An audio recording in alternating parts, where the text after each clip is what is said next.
Les nuits de France Culture.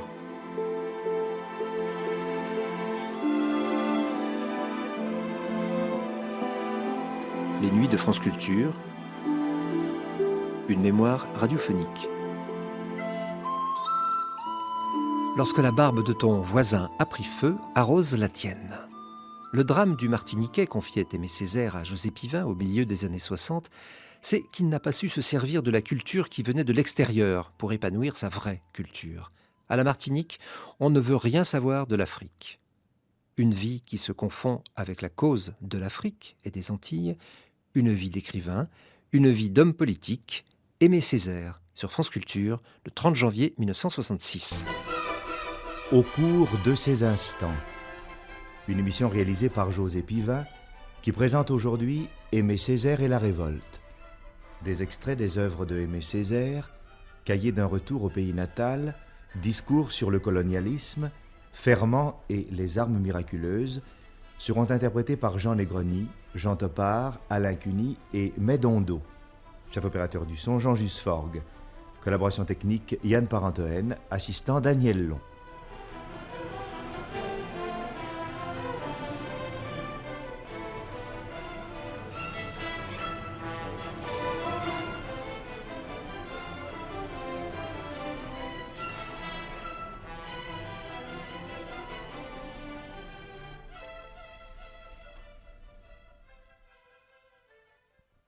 Au cours de ces instants que nous allons passer avec Aimé Césaire, nous verrons un homme entreprendre l'œuvre de défrichement qui doit permettre aux valeurs humaines de s'épanouir sous leur plus bel aspect, en liaison naturelle avec le sol des plantes et des climats et des souvenirs encore agissants du passé.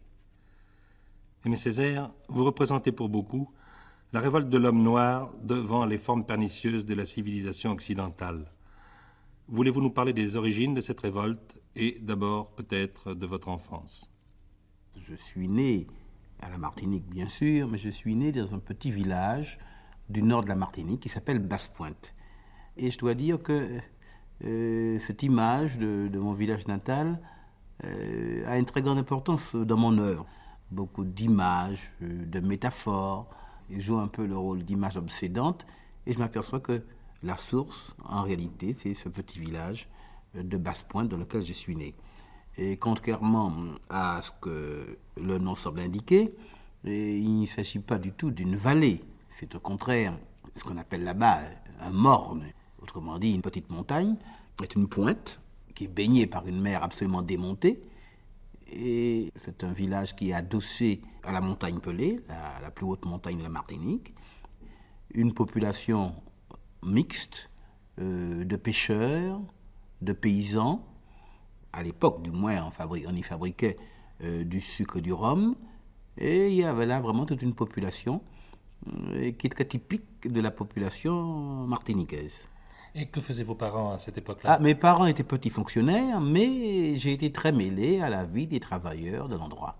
Je m'aperçois que dans ma poésie, souvent il est fait allusion à ces troupeaux de bœufs qui sont picorés par ce qu'on appelle là-bas des merles, mais qui ne sont pas des merles, c'est un nom approximatif, ce sont à vrai dire des quiscales, c'est un peu l'équivalent des pique-bœufs d'Afrique. Ou bien encore ces immenses champs de canne au mois de janvier qui poussent leurs petites fléchettes, c'est encore une image chez moi. Quand j'ai voulu évoquer l'image de la race noire qui, malgré toutes les difficultés, conserve la tête hors de l'eau, un peu une image, si vous voulez, de la vitalité, de la combativité de ce groupe d'hommes, eh bien très naturellement, j'ai été amené à évoquer l'image de tous ces enfants tout nus qui chevauchent les vagues, mais des vagues énormes, des vagues de 12 ou de 13 mètres sur une simple planche. Et l'enfant disparaît complètement au moment où on s'y attend le moins. On voit la petite tête noire au sommet de la vague bleue, frangée d'écume. Ou bien encore l'image du loup chariot qui transporte la canne à sucre au soir de récolte et qui jaillit, qui creuse de profondes ornières dans l'argile. Voilà des images qui reviennent assez souvent chez moi. Et évidemment, à ces époques de très jeune enfance, les questions de misère ou de choses semblables n'existent pas. On ne se préoccupe pas trop de ces questions-là, j'imagine. Pas trop. Cependant, j'y étais quand même assez sensible. Pas à la misère, mais dans mon idée, ce village a toujours été dominé, si vous voulez, par le trio. Le gendarme, qui est un grand personnage, le curé, qui est un très haut personnage spirituel, et puis le colon que nous appelons là-bas le béquet. C'est le créole, c'est le blanc qui est né aux Antilles. Dans le village, si vous voulez, il y avait 3 blancs qui vraiment formaient l'aristocratie. Et j'ai perçu cela très tôt, je suis persuadé que ça a certainement contribué, non pas à former ma pensée, mais en tout cas certainement, ça m'a ouvert les yeux sur une certaine réalité. Je me rendais bien compte de la terreur dans laquelle les villageois vivaient, de l'importance que ça avait d'être bien ou d'être mal avec le colon, parce que c'est de lui que dépendait la vie. Si on vous refusait du travail à ce qu'on appelait l'usine, qui était la distillerie, ou la fabrique de sucre, eh bien, il est clair que c'était vraiment la ruine et la catastrophe. Le patron de l'usine, le grand béquet, c'était un être presque mythique. Et c'était vraiment le seigneur. Plus important que le curé et le gendarme? Mais ils s'entendaient tellement bien, on avait un peu l'impression que l'un vivait à l'ombre de l'autre. Magique, avec une lèche de ciel sur un quignon de terre, vous, bêtes qui sifflez sur le visage de cette morte, vous, libres fougères parmi les roches assassines, à l'extrême de l'île parmi les conques trop vastes pour leur destin. Lorsque midi colle ses mauvais timbres sur les plis tempétueux de la louve, hors cadre de science nulle, et la bouche aux parois du nid, suffète des îles englouties, comme un sou, avec une lèche de ciel sur un quignon de terre, prophète des îles oubliées comme un sou, sans sommeil, sans veille, sans doigt, sans palanque. Quand la tornade passe, rongeur du pain des cases, vous, bêtes, qui sifflez sur le visage de cette morte, la belle once de la luxure et la coquille operculée, molle glissement des grains de l'été que nous fûmes, belles chairs à transpercer du trident des aras, lorsque les étoiles chancelières de Saint-Branche trèflent au ciel comme des gouttes de lait chu, réajustent un dieu noir, mal né de son tonnerre. Totem. De loin en proche, de proche en loin, le sistre des circoncis et un soleil ormeur, buvant dans la gloire de ma poitrine un grand coup de vin rouge et de mouche. Comment d'étage en étage, de détresse en héritage, le totem ne bondirait-il pas au sommet des buildings, satié d'heures de cheminée et de trahison?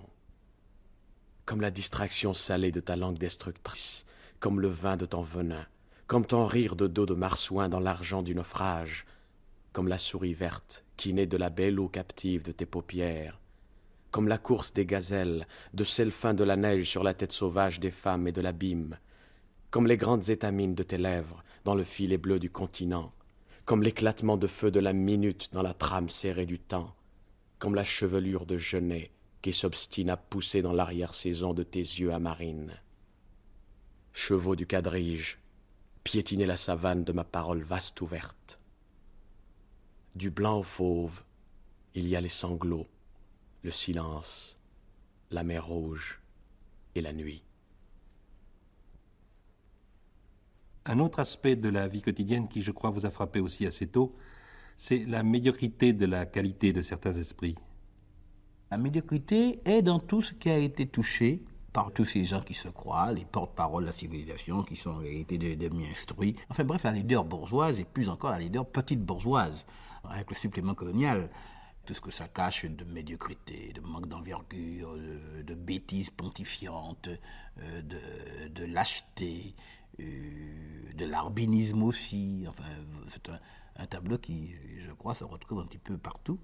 Mais enfin, en milieu colonial, il est sûr que c'est là une chose extrêmement sensible. Et lorsque vous alliez au lycée à la Martinique, qu'est-ce qui vous frappait le plus? Était-ce la question des élèves blancs? De mon temps, le blanc n'allait pas au lycée.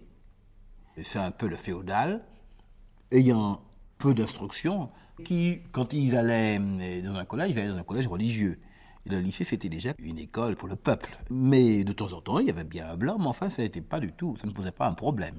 Mais ce qui m'a frappé dans ces milieux-là, c'était vraiment la dépersonnalisation et la prime qui était donnée à la dépersonnalisation. La littérature qui nous était enseignée n'avait strictement aucun rapport avec les traditions du pays. L'histoire, n'en parlons pas, il est tout à fait évident, l'histoire nous était enseignée exactement comme elle était enseignée en France. Et un Martiniquais qui sortait de là avait de l'Afrique, mon Dieu, l'opinion que pouvait avoir le petit Français de l'année 1892 ou l'Anglais de la reine Victoria. Un mépris total des valeurs indigènes. L'idéal étant d'éliminer tout ce qui pouvait rappeler le pays. Et je crois que très vite, je m'en suis rendu compte. Je me suis rendu compte de cette séparation, de cet abîme qui séparait la vie de la culture. Et le résultat, évidemment, c'est que la culture est une chose terriblement artificielle et, je dirais même, à mon avis, traumatisante. Mais vous, quand vous parlez de local, vous parlez des Antilles même ou du continent africain? Pour moi, c'est un petit peu la même chose. Je sais bien que ce que je dis là fera beaucoup hurler les Martiniquais, mais pour moi, c'est exactement la même chose. Dans mon esprit, j'établis une synonymie à peu près parfaite entre local, populaire et africain. Ce qui est vraiment local, c'est ce qui est populaire. Et ce qui est populaire, c'est ce qui est africain en définitive. Bien sûr, la Martinique est un pays où il y a eu rencontre de civilisations. Pour un Martiniquais conformiste, il vous dirait qu'il y a une seule civilisation et que les Martiniquais sont des Français. Mais bien, c'est ça qu'on lui a appris à l'école. Mais c'est pas ça la vérité. La vérité, c'est qu'effectivement, comme c'est un pays qui, depuis 3 siècles, a été soumis à un processus d'assimilation, les valeurs dites supérieures de la civilisation sont des valeurs qui viennent d'Europe. La langue, si vous voulez, tout le côté rationnel de la vie, mais tout ça vient de l'Europe. Mais, à mon avis, tout ça est superficiel. Le vrai fond de l'homme est tout à fait différent. Et ce vrai fond, c'est un fond africain. Ils ne veulent pas l'avouer, ils se mentent à eux-mêmes, parce que, pendant très longtemps, dans l'esprit du colonisateur, tout ce qui était noir, tout ce qui était africain était assimilé à du sauvage. Par conséquent, il fallait réfréner, il fallait tuer en soi le sauvage. Mais il ne se tue pas si facilement que ça. Et il n'est que de se reporter à la vie populaire, et vous verrez que si dans la vie officielle, l'Afrique n'est nulle part, dans la vie populaire, l'Afrique est partout. Et lorsque j'ai été à Dakar, j'ai reconnu les miens. Lorsque j'ai été à Conakry, j'ai reconnu les miens. Il y a un proverbe à la Martinique qui dit, par exemple, que lorsque la barbe de ton voisin a pris feu, arrose la tienne. Eh bien, 3 jours, je lis un livre sur les Peuls et on cite ce proverbe. Donc, parce que c'est un proverbe qui est d'origine peul. Mais bien entendu, 99% des Martiniquais ignorent tout à fait l'origine de ce proverbe. Un des drames, précisément, de le Martiniquais, c'est cela. C'est qu'il est une chose et il a une culture qui est autre chose. Il n'a pas su se servir de cette culture qu'il recevait de l'extérieur pour épanouir sa vraie culture. Par conséquent, c'est un être qui est extrêmement malheureux et qui est déchiré parce qu'il n'a pas su assumer toute sa personnalité. Et à quel moment vous êtes-vous rendu compte de cette inadaptation? J'ai vraiment pris conscience des raisons de ce malaise lorsque je suis arrivé en France et lorsque j'ai eu un certain recul et que j'ai rencontré d'autres hommes de couleur, soit des écrivains noirs d'Amérique et surtout des jeunes Africains qui étaient étudiants comme moi à Paris, par exemple Senghor. À la Martinique, c'est sûr qu'on ne veut rien savoir de l'Afrique. Alors, pour eux, moi, je les choque beaucoup parce qu'il est bien connu que ce n'est pas un Antillais, c'est un Africain. Or, j'estime qu'en prêchant ce respect pour les valeurs africaines, je considère au contraire que je suis un très bon Antillais, un très bon Martiniquais, parce que ce peuple antillais ne peut se comprendre dans sa singularité et son réalité que si vraiment on tient compte de l'énorme et décisif apport africain. À cette époque d'adolescence, quelles étaient vos aspirations particulières, vos désirs à réaliser? Probablement, je me suis toujours connu aspirant à autre chose, si vous voulez. C'est sûr. Mais je crois que la révolte a joué un très grand rôle. Vraiment, le ressort poétique a été d'abord la révolte contre cette médiocrité, contre cette oppression dont je discernais mal les causes, contre cette religion, et tout cela, vraiment, j'avais vraiment besoin de faire sauter un petit peu toute cette carapace, enfin tout cela, j'avais un peu l'impression que j'étais étouffé. Et quand j'ai quitté la Martinique, c'était vraiment avec la plus grande joie, avec même l'impression que jamais je n'y reviendrai, enfin. Et matériellement, comment avez-vous pu vous en aller? J'ai reçu mon baccalauréat, j'ai eu une bourse et je suis parti en France. Une fois en France, d'abord, j'ai commencé par faire mes études parce que je voulais en finir. Et puis alors... Mais que vouliez-vous devenir? Professeur. Et je suis entré en Cagne, au lycée Louis-le-Grand. Et je dois dire que c'est là que j'ai connu tout de suite Senghor. Et ça a été très important pour moi, Senghor et puis les Africains. Et c'est à ce moment-là que vous avez commencé à écrire? Ou bien vous écriviez avant, sûrement? Quand ai-je commencé à écrire? Eh bien, j'ai commencé à écrire, si vous voulez, à cette époque-là. Bon, je me suis rendu compte très vite que ça valait strictement rien. Tantôt ça faisait un peu parnassien, tantôt ça faisait un petit peu symboliste, en fait, tout ce que l'on veut. Et c'était en tout cas un bon alexandrin français. Et j'ai tout déchiré. Un beau jour, je me suis décidé à écrire quelque chose sur la Martinique. Étant très mécontent de la forme poétique telle que j'avais pratiquée jusqu'à présent, j'ai dit non, et surtout, tu n'es pas poète, tu vas écrire ça en prose. C'était les cahiers. Et c'est devenu le cahier. Autrement dit, j'ai l'impression que je n'ai découvert la poésie qu'à partir du moment où j'ai essayé de tourner le dos à la poésie. Au bout du petit matin, va-t'en, lui disais-je, gueule de flic, gueule de vache, va-t'en. Je déteste les larbins de l'ordre et les hannetons de l'espérance. Va-t'en, mauvais gris-gris, punaise de moinillon. Puis je me tournai vers des paradis pour lui et les siens perdus, plus calme que la face d'une femme qui ment. Et là, bercé par les effluves d'une pensée jamais lasse, je nourrissais le vent. Je délassais les monstres et j'entendais monter de l'autre côté du désastre un fleuve de tourterelles et de trèfles de la savane que je porte toujours dans mes profondeurs, à hauteur inverse du 20e étage des maisons les plus insolentes, et par précaution, contre la force putréfiante des ambiances crépusculaires, arpentées nuit et jour d'un sacré soleil vénérien. Au bout du petit matin, bourgeonnant danse frêle, les Antilles qui ont faim, les Antilles grêlées de petites véroles, les Antilles dynamitées d'alcool échouées dans la boue de cette baie, dans la poussière de cette ville, sinistrement échouées.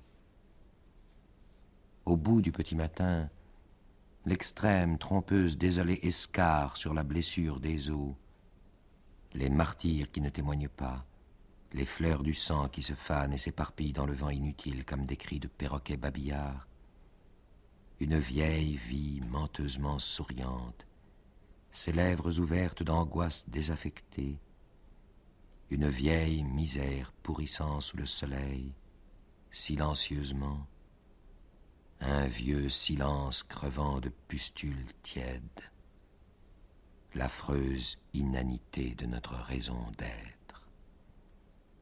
Au bout du petit matin, sur cette plus fragile épaisseur de terre que dépasse de façon humiliante son grandiose avenir, les volcans éclateront, l'eau nue emportera les taches mûres du soleil, et il ne restera plus qu'un bouillonnement tiède picoré d'oiseaux marins. La plage des songes et l'insensé réveil. Au bout du petit matin, cette ville plate, étalée, trébuchée de son bon sens, inerte, essoufflée sous son fardeau géométrique de croix éternellement recommençante. Indocile à son sort, muette, contrariée de toute façon, incapable de croître selon le suc de cette terre, embarrassée, rognée, réduite, en rupture de faune et de flore.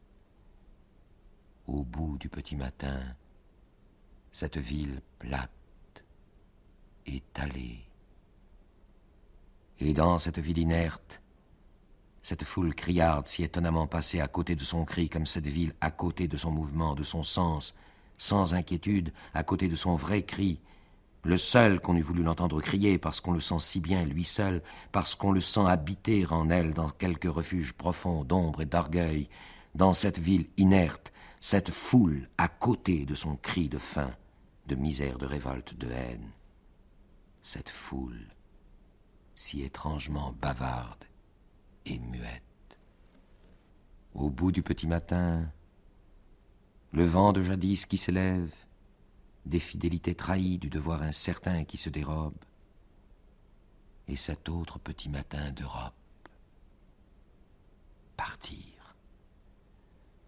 Comme il y a des hommes hyènes et des hommes panthères, je serais un homme juif, un homme cafre, un homme hindou de Calcutta, un homme de Harlem qui ne vote pas. L'homme famine, l'homme insulte, l'homme torture. On pouvait à n'importe quel moment le saisir, le rouer de coups, le tuer, parfaitement le tuer. Sans avoir de compte à rendre à personne, sans avoir d'excuses à présenter à personne, un homme juif, un homme pogrom, un chiot, un mendigo. Mais est-ce qu'on tue le remords, beau comme la face de stupeur d'une dame anglaise qui trouverait dans sa soupière un crâne de Hottentot? Je retrouverai le secret des grandes communications et des grandes combustions. Je dirai orage, je dirai fleuve, je dirai tornade, je dirai feuille, je dirai arbre. Je serai mouillé de toutes les pluies, humecté de toutes les rosées. Je roulerai comme du sang frénétique sur le courant lent de l'œil des mots, en chevaux fous, en enfants frais, en caillots, en couvre-feu, en vestiges de temples, en pierres précieuses, assez loin pour décourager les mineurs. Qui ne me comprendrait pas, ne comprendrait pas davantage le rugissement du tigre. Écoutez le monde blanc, horriblement las de son effort immense. Ses articulations rebelles craquées sous les étoiles dures, ses raideurs d'acier bleu transperçant la chair mystique. Écoute ses victoires proditoires, trompetter ses défaites. Écoute aux alibis grandioses son piètre trébuchement. Pitié pour nos vainqueurs omniscients et naïfs. Ayez pour la douleur aux pis de larmes réincarnées, pour ceux qui n'ont jamais rien exploré, pour ceux qui n'ont jamais rien dompté. Ayez pour la joie, ayez pour l'amour, ayez pour la douleur aux pis de larmes réincarnées. Et voici, au bout de ce petit matin, ma prière virile. Que je n'entende ni les rires, ni les cris. Les yeux fixés sur cette ville que je prophétise, belle. Donnez-moi la foi sauvage du sorcier. Donnez à mes mains puissantes de modeler. Donnez à mon âme la trempe de l'épée. Je ne me dérobe point. Faites de ma tête une tête de proue, et de moi-même mon cœur. Ne faites ni un père, ni un frère, ni un fils, mais le père, mais le frère, mais le fils, ni un mari, mais l'amant de cet unique peuple. Faites-moi rebelle à toute vanité, mais docile à son génie, comme le poing à l'allongée du bras. Faites-moi commissaire de son sang, faites-moi dépositaire de son ressentiment. Faites de moi un homme de terminaison, faites de moi un homme d'initiation, faites de moi un homme de recueillement, mais faites aussi de moi un homme d'ensemencement. Faites de moi l'exécuteur de ces œuvres hautes. Voici le temps de se ceindre les reins comme un vaillant homme, mais les faisant, mon cœur, préservez-moi de toute haine. Ne faites point de moi cet homme de haine pour qui je n'ai que haine. Car, pour me cantonner en cette unique race, vous savez pourtant mon amour tyrannique. Vous savez que ce n'est point par haine des autres races que je m'exige bêcheur de cette unique race. Que ce que je veux, c'est pour la faim universelle, pour la soif universelle. L'assommé, libre enfin de produire de son intimité close la succulence des fruits. Et voyez l'arbre de nos mains, il tourne pour tous, les blessures incises en son tronc. Pour tous, le sol travaille et griserie vers les branches de précipitations parfumées. Mais avant d'aborder au futur verger, donnez-moi de les mériter sur leur ceinture de mer. Donnez-moi mon cœur en attendant le sol. Donnez-moi sur l'océan stérile, mais où caresse la promesse de la mûre. Donnez-moi sur cet océan d'hiver l'obstination de la fière pirogue et sa vigueur marine. Tenez, suis-je assez humble? Ai-je assez de cales aux genoux, de muscles aux reins, ramper dans les boues, s'arc-bouter dans le gras de la boue, porter, sol debout, horizon debout, ciel debout, mort debout, oh, noms à réchauffer dans la paume d'un souffle fiévreux. Siméon Pikine, qui ne s'était jamais connu ni père ni mère, qu'aucune mairie n'avait jamais connu et qui, toute une vie, s'en était allé, cherchant son nom. Grande Vorka, celui-là, je sais seulement qu'il est mort, broyé par un soir de récolte. C'était, paraît-il, son travail de jeter du sable sous les roues de la locomotive en marche, pour lui permettre au mauvais endroit d'avancer. Exelie vete Congolo lemke bussolongo, quel guérisseur de ses lèvres épaisses sucerait tout au fond de la plaie béante le tenace secret du venin. Quel précautionneux sorcier déferait à vos chevilles la tièdeur visqueuse des mortels anneaux. Présence, je ne ferai pas avec le monde ma paix sur votre dos. Il, cicatrice des os. Il, évidence de blessures. Ils, miettes. Ils, informes. Ils, mauvais papier déchiré sur les os. Ils, tronçons, côte à côte, fichés sur l'épée flambée du soleil. Raison rétive, tu ne m'empêcheras pas de lancer, absurde, sur les eaux, au gré des courants de ma soif, votre forme, il difforme, votre fin, mon défi. Ils annelés, unique carène belle, et je te caresse de mes mains d'océan, et je te vire de mes paroles asilées, et je te lèche de mes langues d'algues, et je te cingle hors flibuste.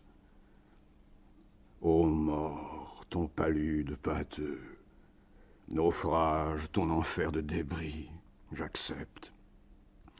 Au bout du petit matin, flaques perdues, parfums errants, ouragans échoués, coques, dématés, vieilles plaies, os pourris, buées, volcans enchaînés, morts mal racinés, criers amers, j'accepte.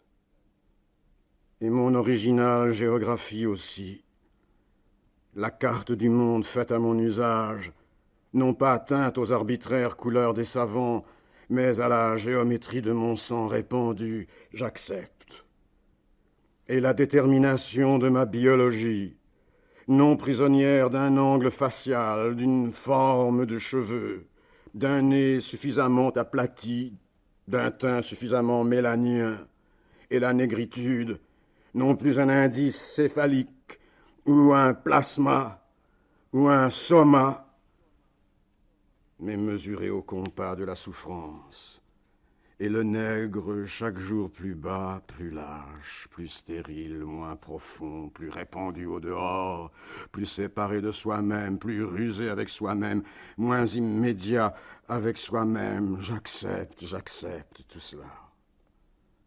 Et voici soudain que force et vie m'assaillent comme un taureau, et l'onde de vie circonvient la papille du morne.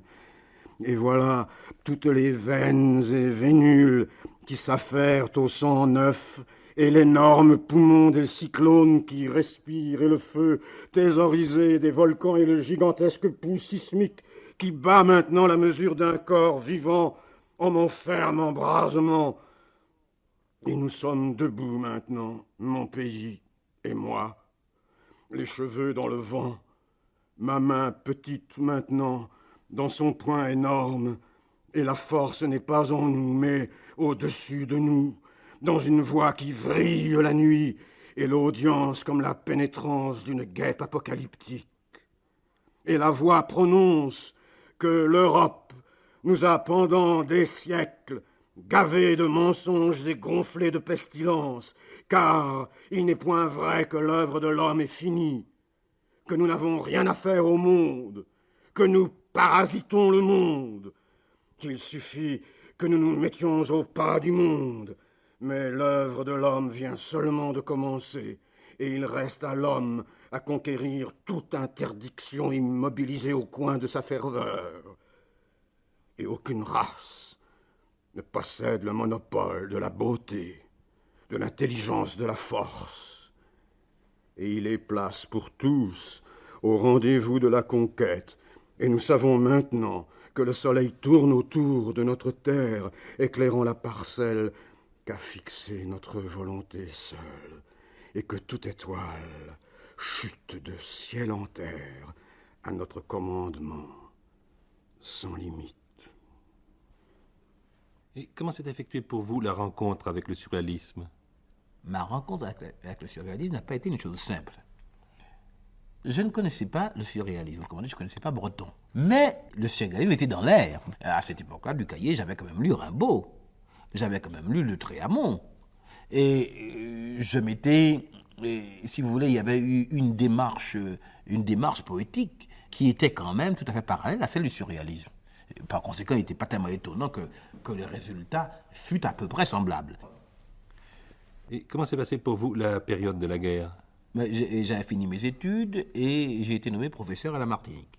Et j'étais à 2 jours de la Martinique, sur mer, quand la guerre de 39 a été déclarée.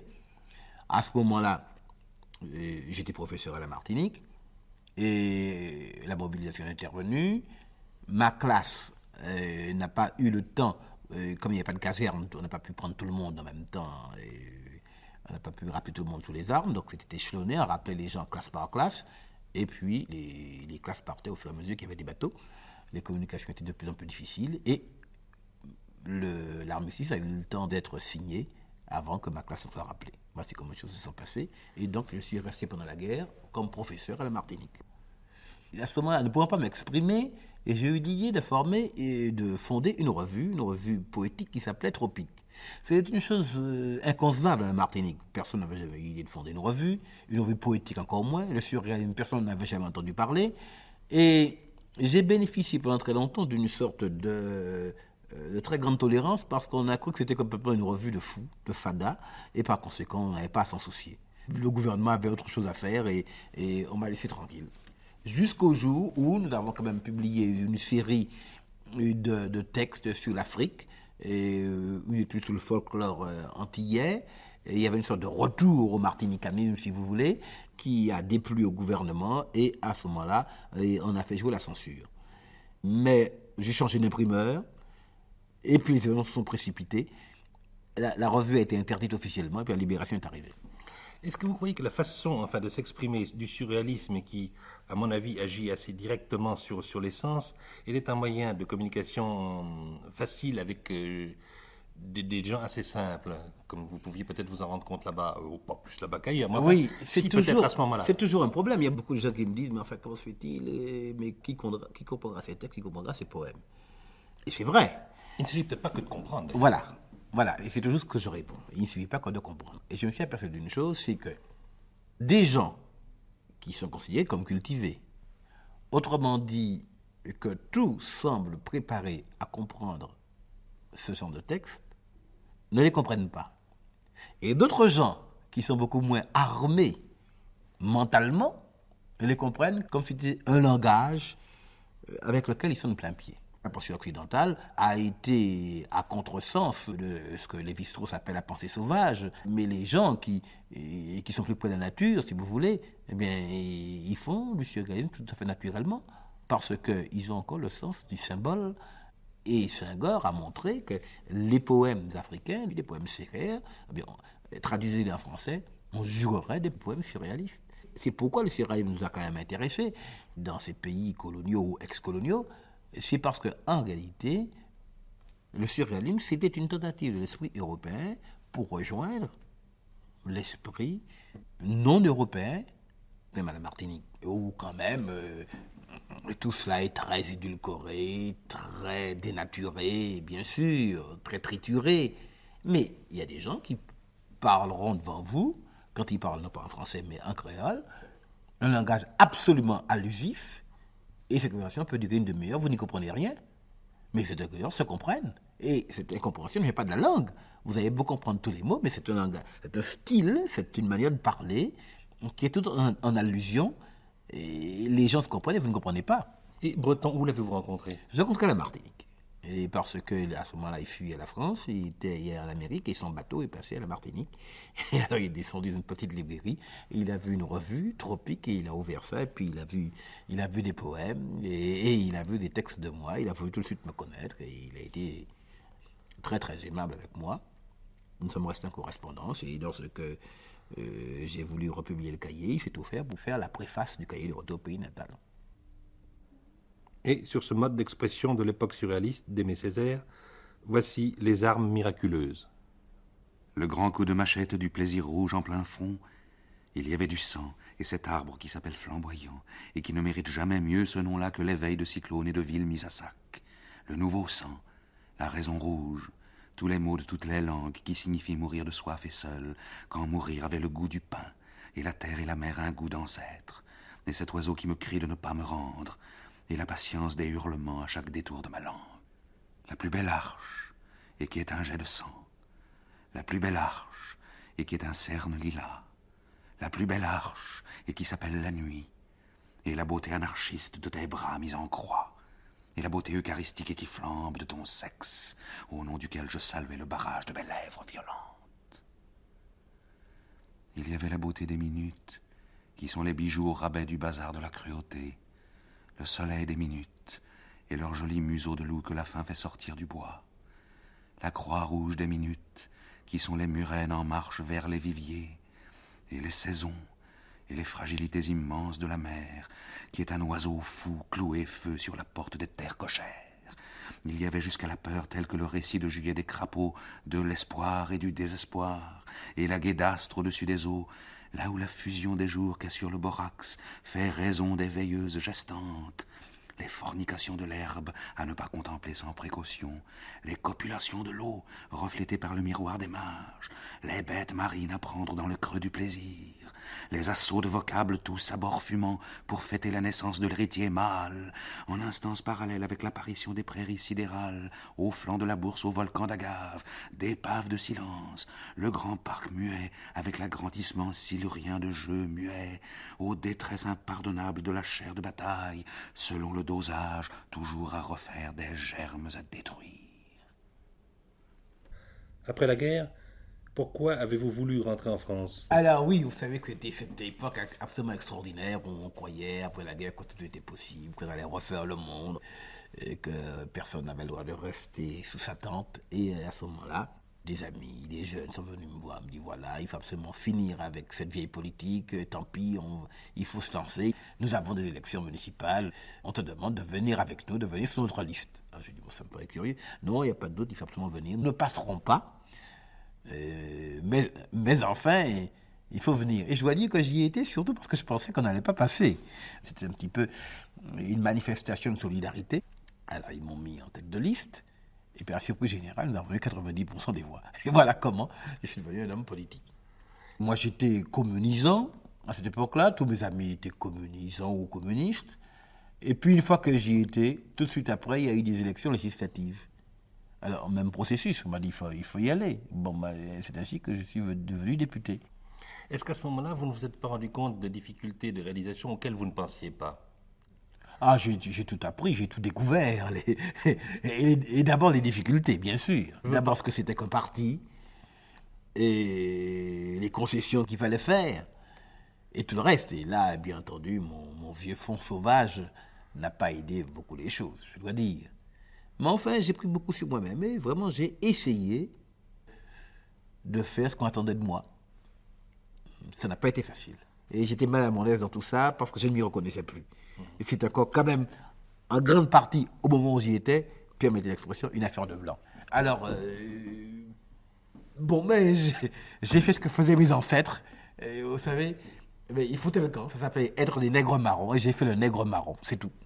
Et voici maintenant quelques extraits du discours sur le colonialisme de Aimé Césaire.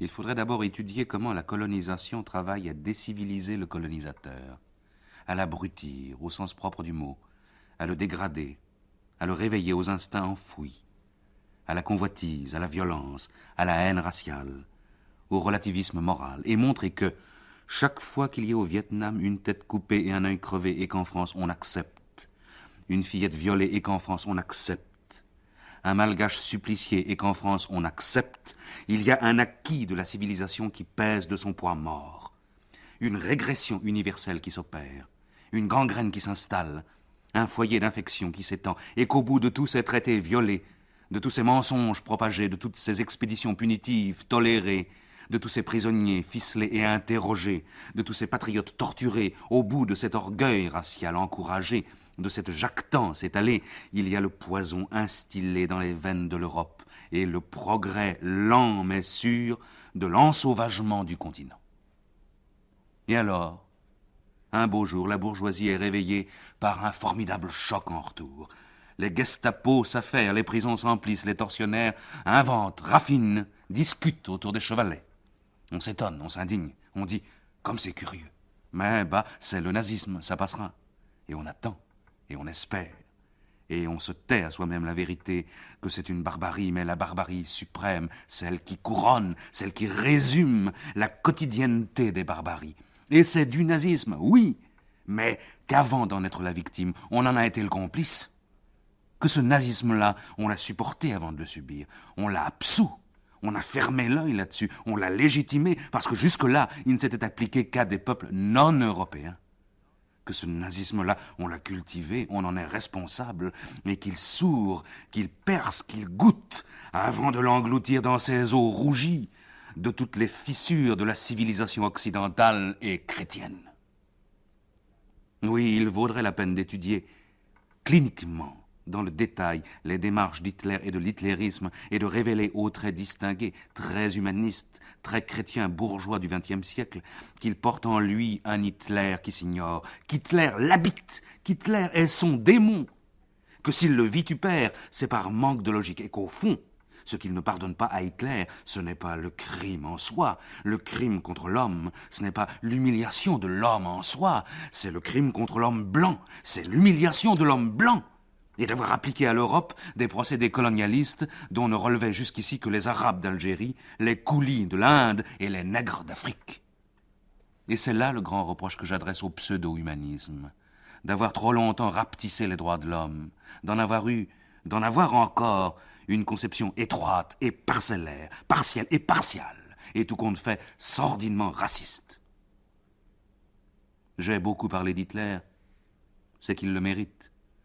Il permet de voir gros et de saisir que la société capitaliste, à son stade actuel, est incapable de fonder un droit des gens, comme elle s'avère impuissante à fonder une morale individuelle. Qu'on le veuille ou non, au bout du cul-de-sac Europe, il y a Hitler. Au bout du capitalisme désireux de se survivre, il y a Hitler. Au bout de l'humanisme formel et du renoncement philosophique, il y a Hitler. Et dès lors, une de ces phrases s'impose à moi. Nous aspirons non pas à l'égalité, mais à la domination. Le pays de race étrangère devra redevenir un pays de serfs, de journaliers agricoles ou de travailleurs industriels. Il ne s'agit pas de supprimer les inégalités parmi les hommes, mais de les amplifier et d'en faire une loi. On a faim de découvrir en moi un ennemi de l'Europe et un prophète du retour au passé anté-européen. Pour ma part, je cherche vainement où j'ai pu tenir de pareils discours. Où l'on m'a vu sous-estimer l'importance de l'Europe dans l'histoire de la pensée humaine. Où l'on m'a entendu prêcher un quelconque retour.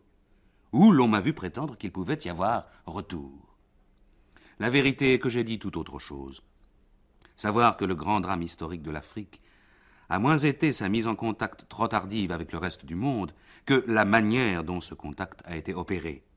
Que c'est au moment où l'Europe est tombée entre les mains des financiers et des capitaines d'industrie les plus dénués de scrupules que l'Europe s'est propagée, que notre malchance a voulu que ce soit cette Europe-là que nous ayons rencontrée sur notre route, et que l'Europe est comptable devant la communauté humaine du plus haut tas de cadavres de l'histoire. Par ailleurs, jugeant l'action colonisatrice, j'ai ajouté que l'Europe a fait fort bon ménage avec tous les féodaux indigènes qui acceptaient de servir, ourdi avec eux une vicieuse complicité, rendu leur tyrannie plus effective et plus efficace, et que son action n'a tendu à rien de moins qu'à artificiellement prolonger la survie des passés locaux dans ce qu'ils avaient de plus pernicieux. J'ai dit, et c'est très différent, que l'Europe colonisatrice a tenté l'abus moderne sur l'antique injustice, l'odieux racisme sur la vieille inégalité. Que nul ne sait à quel stade de développement matériel eussent été ces mêmes pays sans l'intervention européenne, que l'équipement technique, la réorganisation administrative, l'européanisation en un mot de l'Afrique ou de l'Asie n'étaient, comme le prouve l'exemple japonais, aucunement liés à l'occupation européenne, que l'européanisation des continents non européens pouvait se faire autrement que sous la botte de l'Europe, que ce mouvement d'européanisation était en train, qu'il a même été ralenti, qu'en tout cas il a été faussé par la mainmise de l'Europe. À preuve qu'à l'heure actuelle, ce sont les indigènes d'Afrique ou d'Asie qui réclament des écoles, et que c'est l'Europe colonisatrice qui en refuse, que c'est l'homme africain qui demande des ports et des routes, que c'est l'Europe colonisatrice qui, à ce sujet, lésine, que c'est le colonisé qui veut aller de l'avant, et que c'est le colonisateur qui retient en arrière. Vous écrivez en français. Peut-on vous demander quelle est l'importance du problème de la langue pour vous ainsi que pour les nations africaines? D'abord, à mon niveau personnel, ce n'est pas un problème, mais en même temps, c'est un problème. Ce n'est pas un problème parce que, effectivement, le français, c'est la seule langue que je connaisse. Et je peux difficilement penser sans référence à des écrivains français qui s'appellent Pascal ou qui s'appellent Baudelaire ou qui s'appellent Rimbaud, par exemple. Par conséquent, c'est le seul instrument, si vous voulez, que je possède. Moi, j'aurais été absolument incapable d'écrire dans la petite langue locale qui s'appelle le créole, à mon avis, qui n'a pas de dignité de langue. Et qui pourrait être une langue, bien sûr, mais il aurait fallu faire sur ce langage le travail que les Français ont fait sur la leur du XIIIe au VIe siècle, par exemple, si vous voulez. Bon. Mais est-ce à dire que je suis un écrivain français pour autant? Non. Mais j'ai toujours voulu, même en écrivant en français, que c'est une langue qui est très belle et que j'aime passionnément, c'est un très magnifique instrument, mais j'ai toujours voulu plier cette langue et la contraindre à exprimer ce que je considérais comme étant ma personnalité, si vous voulez. Au fond, qu'est-ce qu'ont fait tous les grands poètes français depuis Rimbaud? Ils ont bel et bien refait la langue, ils ont refait les mots de la tribu, ils ont refait la langue pour l'accommoder à la sensibilité personnelle. Par conséquent, c'est une démarche absolument... Il y a des lustres précédents, et nous aussi, nous devons faire cela. Il s'agit de broyer le français, et c'est pourquoi le surréalisme était intéressant pour nous, la mesure où ça faisait tout péter, les formes toutes faites, n'est-ce pas? Et pour y couler de nouveaux rythmes, colorer le français différemment, ça, je crois que c'est une chose qui est possible, et c'est la direction dans laquelle nous devons nous engager. On pourrait toujours dire que l'Afrique devrait parler sa langue. Malheureusement, en Afrique, il y a 600 langues. Est-ce qu'il y a un dialecte une dialecte ou une langue qui éventuellement pourrait avoir la primauté? Les langues africaines sont extrêmement riches. D'ailleurs, on peut encore les enrichir. Par conséquent, théoriquement, ce n'est pas impossible. Mais cela supposerait une puissance politique. Comment imposer tel dialecte, telle langue, plutôt que telle autre? Quand on pense que le moindre territoire, le moindre État africain, même ceux qui n'ont que 2 ou 3 millions d'habitants, on y parle 6 ou 7 langues. C'est énorme. C'est une des raisons pour lesquelles, jusqu'à nouvel ordre, l'Afrique a besoin, à côté de ces langues qu'il faut défendre, qu'il faut illustrer, qu'il faut maintenir, a besoin d'une langue véhiculaire. Et tantôt c'est l'anglais, tantôt c'est le français. Mais il faut absolument le maintien et le développement des langues vernaculaires. C'est un trésor qu'une langue, il ne s'agit pas de laisser périr, détruire ce trésor.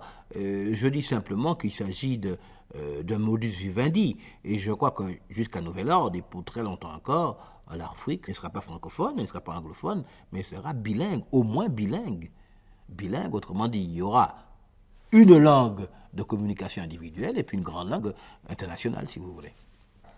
Peut-on vous demander si vous avez des préoccupations qui vous sont plus personnelles que celles dont vous avez parlé dans le discours sur le colonialisme?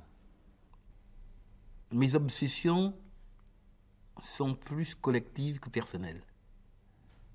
Je suis certainement très individualiste, c'est sûr, mais terriblement attaché à ces problèmes que vous retrouvez partout dans mes livres et qui constituent vraiment l'essentiel de ma vie. C'est pourquoi une biographie de moi se confond assez avec celle peut-être d'une génération. Les problèmes de la race noire, les problèmes de l'Afrique sont pour moi des problèmes vraiment vitaux. Je crois que c'est presque plus important pour moi que les problèmes personnels de la vie ou de la mort. Ma face de monnaie très usée, brusquement redécouverte dans tes fouilles. Ta face brusque et de bête des eaux suprêmement élégantes, l'une contre l'autre barrée vents et désastres, soufflant espace à ton plafond trop bas, du fond du temps une insulte mémorable. Maison mousson, onduleuse nageuse aux yeux anciens d'abîmes comblés, marabout et serpent noués, cicatrices d'horizons joués, selon la force de la fausse nuit, où nous montons en serpents d'eau de climat sibyllin, qui de leur tête désarmée par la solennelle touffeur de continents nés, splendides, nous font un toit.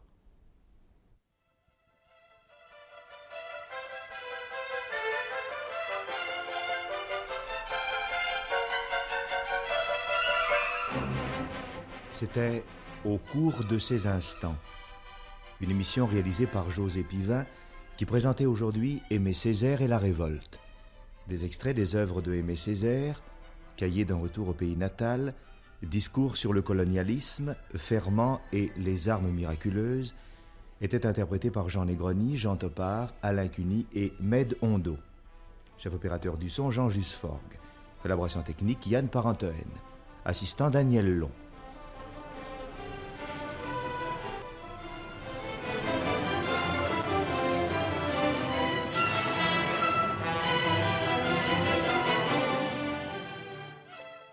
Cette émission a été diffusée pour la première fois sur France Culture le 30 janvier 1966. Vous pourrez la réécouter en ligne ou la télécharger durant un an sur le site franceculture.fr, rubrique Les Nuits de France Culture.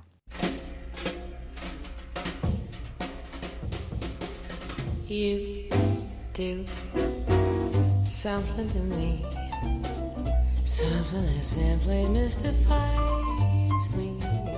Tell me, why should it be you have the power to hypnotize me? Let me lift me through a spell. Do that, do that, you do so well for you. Do something to me that nobody else can do.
Something to me that nobody else could, nobody else could, nobody else could do.